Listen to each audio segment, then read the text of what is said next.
it's a wood splitting day. But before I do that, I got some repairs I gotta do. Here we go.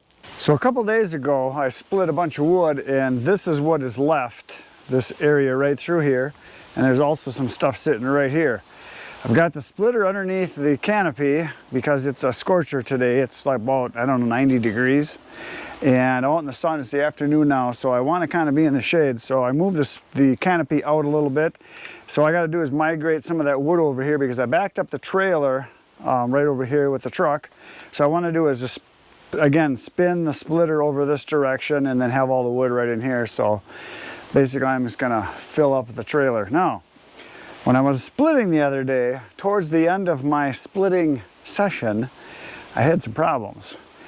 The splitter's control valve was not going back. It was getting harder and harder. It was getting harder to push on the last, say, dozen or so splits. And what happened was that right now I've got some stuff taken off here, but it got right here and I had to push really hard to get it to go back, and the detent wouldn't stay either. So I figured something was wrong on the plumbing on the inside and there was an issue. So what I did was I called up Henry at Eastonmade, and he says, oh, no problem. So he says, all you got to do is you got to take this cover off in the back, and then this block here, which houses all of the controls here, and this is for setting for the detent right here, I believe. So now it freely moves, and the reason that there was a problem, as he said, it fills up with oil, and that is exactly what happened. I took it off because I was curious. I didn't even record it because I just wanted to take a peek. Well, as soon as I took it off, all this oil you see down here, it was like a sludgy kind of stuff, came running out of here, just poured out. So there was a lot of it in there. Apparently it must get in there where it's not supposed to be and build up pressure inside of here. So I've had it open now for, I don't know, about an hour or so. I took it apart a while ago, and it seems to be where it flexes now. So I think I took the pressure off. You can see a whole bunch of oil drip there and there. It's kind of like a sludge, like I said. It's kind of a, it's not grease. It's like a sludgy mix of stuff that probably is from, you know, inside of here. So I'm pretty sure I should be good to go. So what I'm gonna do is I'm gonna wipe this all out. I'm going to put it all back together and see if that healed it, because all that grease and gunk came out of there. And I'm going to clean up all these parts here and put it back together and see what happens. And if that doesn't do it, then I guess I got to take this off and see if there's any additional stuff in there that I got to take care of. But he said it's a pretty easy fix. So again, I'm not a mechanic. Hopefully this will work. So we're going to give it a try. I'm going to put it back together and then we're going to see if I fixed it. So what I'm going to do is just wipe off all this extra sludge and mess that's on this thing on the inside here, kind of around all of the parts that come together. I have no idea what any of this stuff is, but he said usually it's just the oil buildup. So I'm thinking that's probably what it was, because a lot of oil and sludge came out. So when I called Eastonmade, I got a hold of Henry because he's the parts guy, and he says, this is what you need to do. He said, if that doesn't work, he says, just let us know and we'll send you out the parts that do need fixing, whatever it is, if there's something wrong with it. So they're really good about that. Everybody I've talked to said that they're really good about keeping people running and getting them parts that they need. So that's a very good thing to have, especially when you're dealing with a company out of country. Well, that seems to stopped any leaking. I don't see any additional stuff, because I mean it was just dripping steady when I first took it off. So it's all this kind of stuff. So I think it's just hydraulic fluid that's got a bunch of sludgy stuff in it here from there. It's all kind of a nice mess of stuff. So the next thing that's got to go on is this block that covers this here. It's like an aluminum covering. I have no idea what it does. Probably keeps it from getting full of gunk. So I'm going to clean it out best I can here and then put it back on. So I know those of you that know all about hydraulics know what all this stuff is. I have no clue, as you can tell. All I know is that I think I can get it to work. Oh, gotta put the O-ring on first. It's a little bitty O-ring, so I'm gonna get that cleaned up. I'm amazed at the size of some of these O-rings on stuff. I mean, they're so tiny. The O-ring that's on this collar down here is about the same size. It's bigger around, but thinner and thinner in diameter. So that goes on next.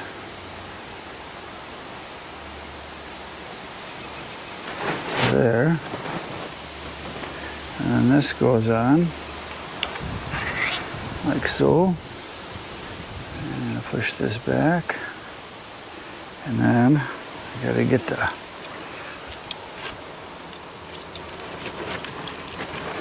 bolt put in.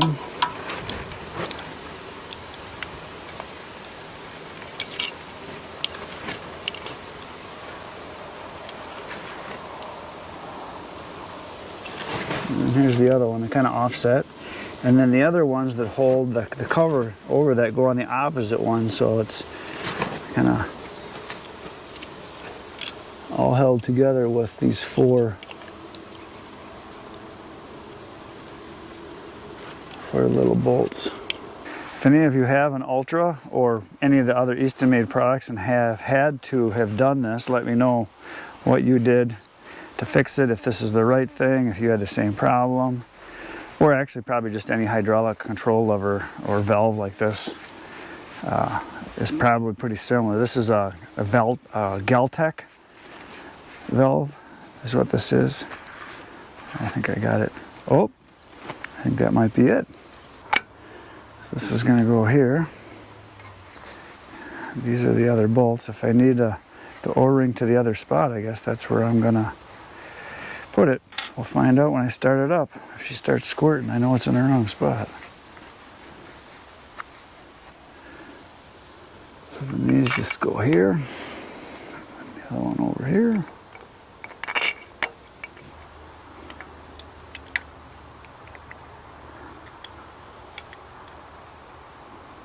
I don't want to tape, but I don't want to strip it either. That seems to be pretty good. That was it for the parts. So, well, that seems to have, because I couldn't even, before you couldn't push it at all. I mean, you could, it would just barely move. It was so tight, the lever here, the control lever. So, I mean, you could barely push it, and it would come back real slowly. I mean, I had to lean on it. I was afraid I was going to break this, but now it goes fully. So that might have been just what it is. There was just pressure buildup in there. So there, that should do it. So now I'm going to start it up and see what happens.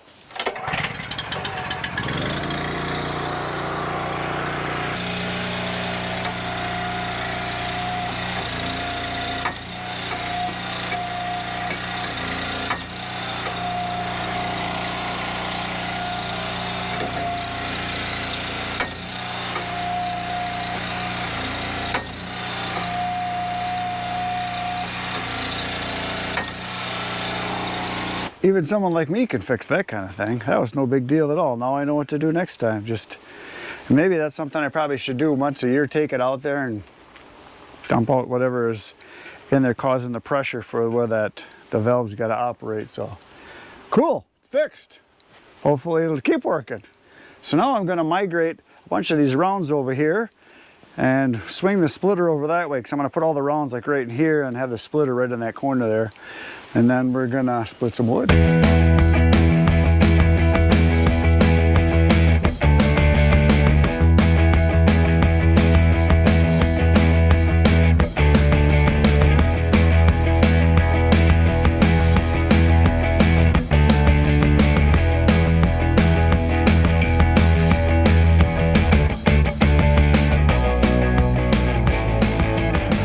Alright, I got all the wood migrated over here from over there, right next to the splitter, so now I can do some splitting. We've got some real dark skies coming towards us. I don't know how long this is going to last. I don't mind splitting in the rain because I got the canopy, but if it's lightning, I might not be able to last very long.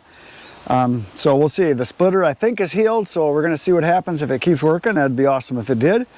I have the single wedge on, which is what I like using for this tree service ash. Because the tree service ash, there's a lot of crotches, and this ash has been sitting here now for a couple months. So a lot of it is cracked already all the way to the inside, so it's really dry. And for those of you that know how ash is, it's tough splitting because it just tightens right up. There's very little moisture in ash. And the reason for that is because even when the tree is alive, it's in the high 20%, so like 27, 28% moisture, whereas oak is like in the mid 40s, like 43, 44. So very dry wood to begin with. And once you cut it, it starts drying real fast. Ash pretty much within around like this size here. This probably doesn't even need to be split. It's cracked all the way through on both sides already, and it feels pretty light already. So this will probably be dry and ready to burn now. So you can get it down to 20% within a matter of a month or two if you could split it and get it off the ground. It dries super fast. So we're gonna start this thing up and we're gonna make some wood into little wood. Here we go.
Well, I've been splitting now for, I don't know, 20 minutes or so. I got a little bit of wood done there, and the valve tightened up again. So I'm gonna start it up and I'll show you how it's not working. It doesn't want to go back. It comes forward fine.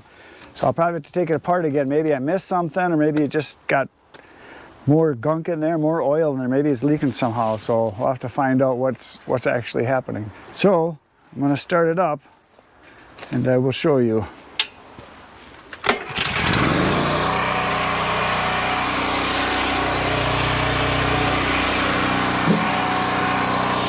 Forward is fine. Watch that. Look at that. I'm pushing hard. See how slow it goes? And the detent won't go either. Forward is easy. The back. So, and I'm actually pushing really hard. I'm almost bending the lever.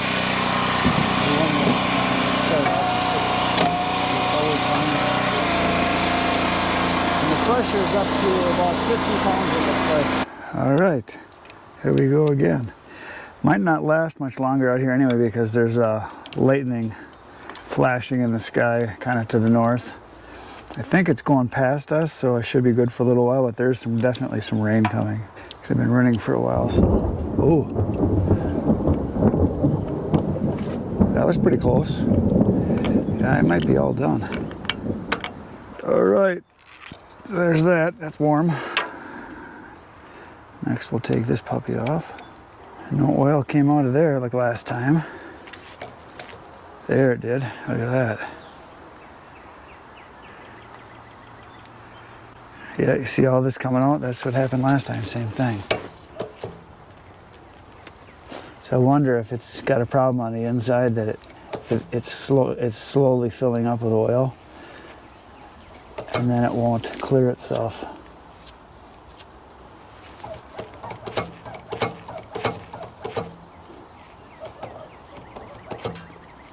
So it might be a problem with maybe one of the seals in there, that it's filling up.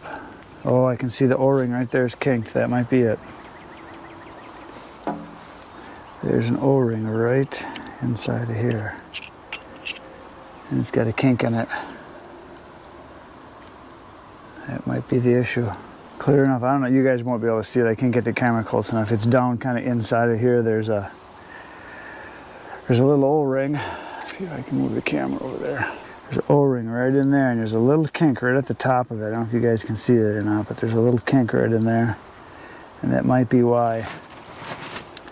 I'm not sure. And it looks like it's crushed over on this side, and then over here it looks fine on this side.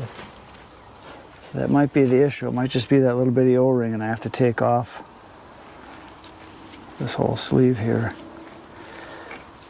So there it is. I took it apart. A bunch of oil came out again. We'll see. I'm thinking that there's a possibility that there's a bad O-ring or something on it. For those of you that know all about hydraulics, you're probably going to tell me something needs to be adjusted somehow. Let me know. By the time you see this though, it'll be 3 weeks from now. It'll be fixed. So, but there it is. I think I got it fixed. I'm going to go back to splitting. I still got about half the pile here to go yet. So that's what I got done so far. That's what's left. Here we go.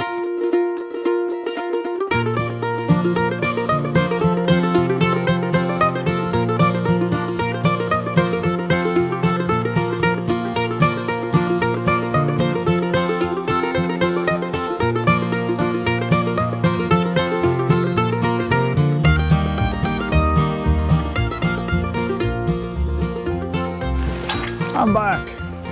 This time she froze up all the way extended. Couldn't get it back at all. Look at this. It's just, here, I'll turn the camera. It's just, there's nothing there at all. It's just, I mean, I could break the lever off if I wanted to pretty easily. That's it. It's froze right up. So something is wrong inside here. So I'll take it apart again. This time I'll have to take it apart a little farther. I went and I got some big wrenches. So we'll see if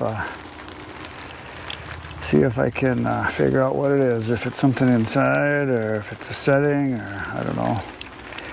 Not knowing what I'm doing is not a helpful thing. Like I said, you guys, by the time you respond, it'll be fixed. My videos are all 2 to 3 weeks behind all the time. And a lot of people wonder why that is, and it's because if you want a video every day, it takes time to shoot it, edit it, make the thumbnail, write the description, get it all done. And because I have basically 2 businesses, well 3 businesses if you count YouTube, which is it's a full-time business, I just don't have time to make sure that I get one done every day, because like there's days where I'll shoot 2 or 3 videos and then edit them, and then a couple days in a row I won't do anything because I just don't have time. So that's how I'm able to provide you guys with videos every day, is that I shoot in groups. The most I ever shot in one day, like I've said before, is 5, but there's a lot of days where I'll shoot 2, a lot of days. It's already starting to leak out, and see the see it coming out from down there. That screws loose. Just like me, I have a screw loose myself. Let's see what happens. A little farther. Look at that. Coming out in oodles. Oodles.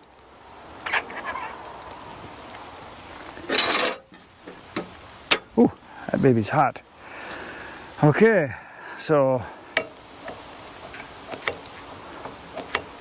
something is rotten in Denmark. So it did the click there, but something is not right, and I do not have a big enough Allen wrench for that end. But what I'm going to do is bigger, bigger. I guess I got to go lots bigger. Just turn this one way or the other and just see if I can.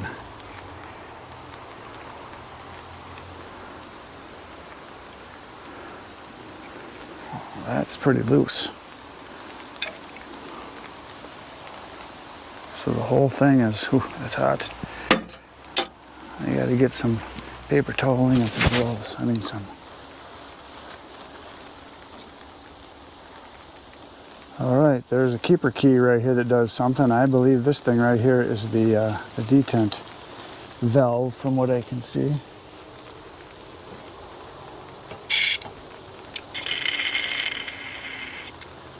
Well, there's some pressure in there, nothing squared out at me. So, looking at this O-ring, that is the problem. It's this little bitty O-ring right here. This little O-ring is, yeah, I got my little pick, I'm gonna take it off. I need a new O-ring is what I need. So,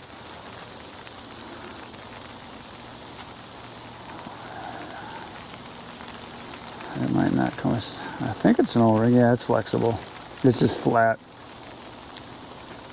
And there's a little problem with the O-ring. So I think I'm gonna keep this whole thing off and go get another O-ring.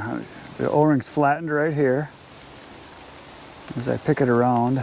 Yeah, it's got a little kink in it right here where there's a bump in it. What I'm gonna do is I'm gonna take it off and turn it over. I know that trick can work occasionally. I've done that a couple times with O-rings that had a bad spot. If you turn it to the other side, sometimes that works. Well, this thing is flat as a pancake. That's the problem. Yes, and it is raining out. And it's going to continue raining for quite a while today, like another 2-3 hours worth. And actually, once I get this little O-ring off, I'll probably get an O-ring, go and see if I can get one of each. And I don't have O-rings here. I know a lot of guys have drawers full of them. I don't. Because like I've said 1,000 times, I'm not a mechanic. I don't want to be a mechanic. But I'm quickly becoming one with having equipment. There it is. It's not really an O-ring. It's more of a flat ring. And I can tell that it was round at one time just because there's a spot in it that's kind of round yet. Try not to drop it. But it's got a kink. You guys can't see it, but I can. It's got a kink right where this pointer is, right here. There's like a hump and a dent. Yeah, it's got a bit like a fold right there, like it's been folded. So I'm just gonna put it back on the opposite of what it was.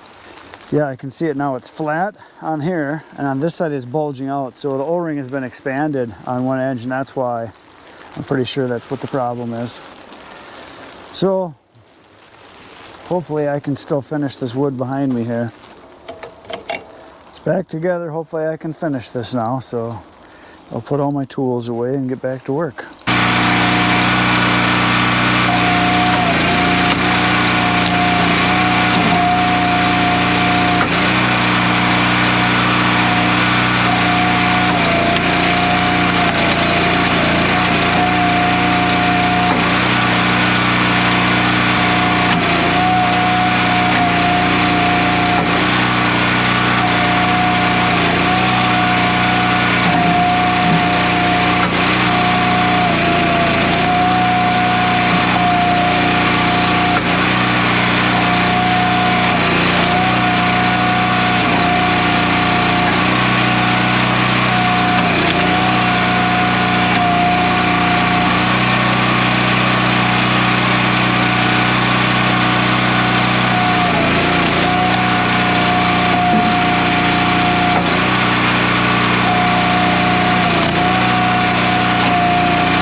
So close. I was down to the last piece and she froze up again. I mean, I could force it, but I don't want to break anything because I'm pushing so hard I'm almost bending the lever.